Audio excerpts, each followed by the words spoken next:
Welcome back, everybody, to another Last Day on Earth Season 14 breakdown style-ish video. This one is going to be my complete and open, transparent thoughts about how this season went and my thoughts on how Last Day on Earth can take the good ideas from this and also drop the bad ideas from this and best move forward.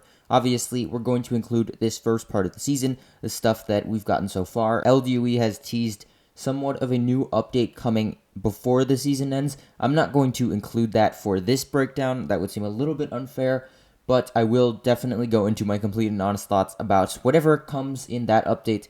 It definitely seems like it could be something major, but for this part, we're just evaluating what's in Season 14, at least what we have so far, without including the stuff in that new update. And of course, a giveaway at the end, because that's only fair, right? But first, if you haven't already, consider subscribing and joining my Discord, code right there. I sometimes give away extra giveaway prizes to people who follow my Twitter or are in my Discord, depending on which, so make sure to do both. Follow my Twitter, subscribe, and join my Discord. All of these will definitely help you in the giveaway, but I'll talk a lot more about that later on in the video. So to me, the update, basing on literally everything we've gotten thus far, has literally just been an average season. My thoughts really haven't changed too much from the original starting point of the season to this point, but they have gotten a lot more developed, I guess I should say. There hasn't really been any indication of permanent content unless you count the laboratory. I mean, we know after Season 14, all of these events, the Abandoned Village, the Antidote quest, they're all going to disappear after Season 14 ends. I've never been the biggest fan of temporary content, temporary season content, as it just comes and then disappears.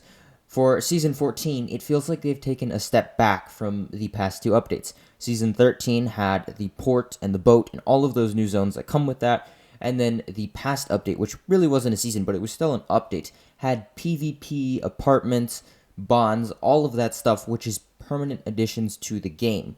Season 14 has possibly the lab, but we really don't know for sure. That could even be part of the next update, which, if it is, Season 14 did not have any permanent content, which is, I suppose, the major pull to Season 14 is the storyline. And I don't want to go out and call the Antidote progress blatantly rigged, but I want to take a look at some of these stats first. iOS had the update for 2 days prior to Android.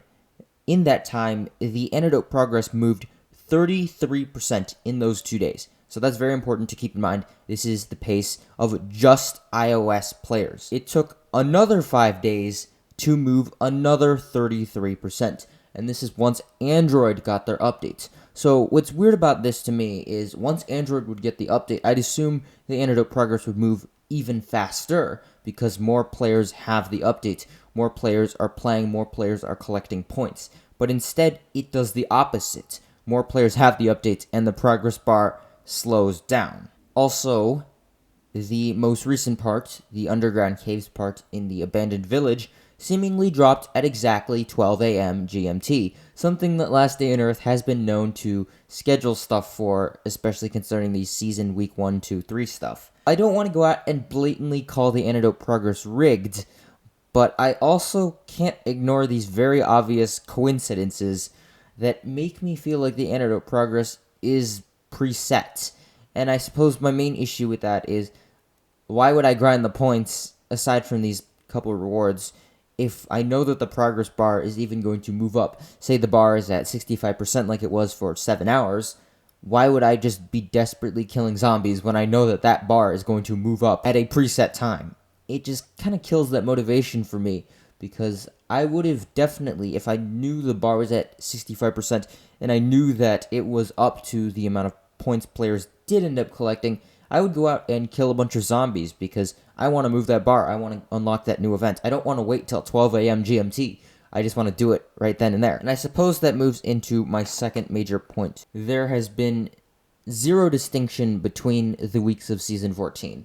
And again, I know that really ties into the season context, and that's counterintuitive of what I've been saying, but I feel like it's worth bringing up because quite a few players have mentioned to me that they don't feel any major change throughout the season. It's just a solid 21 days of doing the same thing over and over and over again. And I guess that leads into the next point, EVA quests. I don't personally do the EVA quests much out of sheer laziness, but out of people I've talked to, people are growing slowly tired of it. It's the same quest.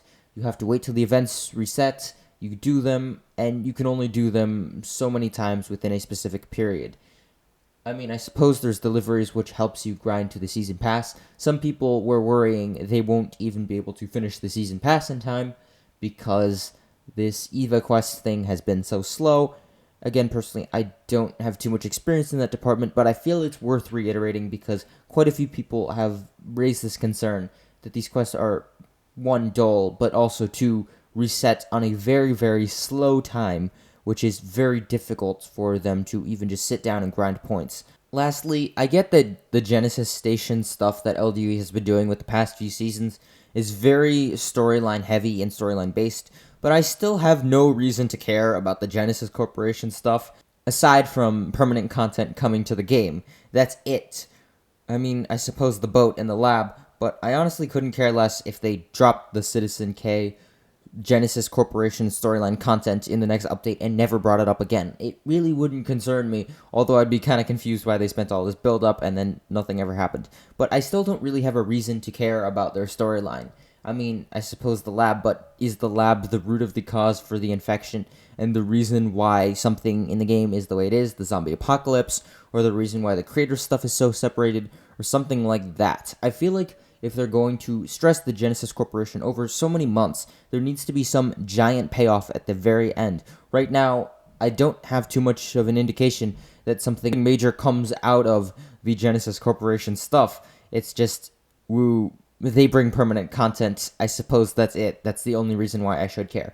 I feel like if they're going to build something up this much, there should be more of a reason why I should care, right? Anywho, that's going to do it for my seasonal thoughts. Let me know all of yours down below in the comments. Did you like this season? And I suppose that should tie right into the giveaway stuff. So in order to enter this giveaway, there's going to be, again, 5 winners, prizes right there on the screen, reanimators and some stuff. Here's a really quick tutorial about how they work. You use them and they kind of prevent you from dying. It's a single player item.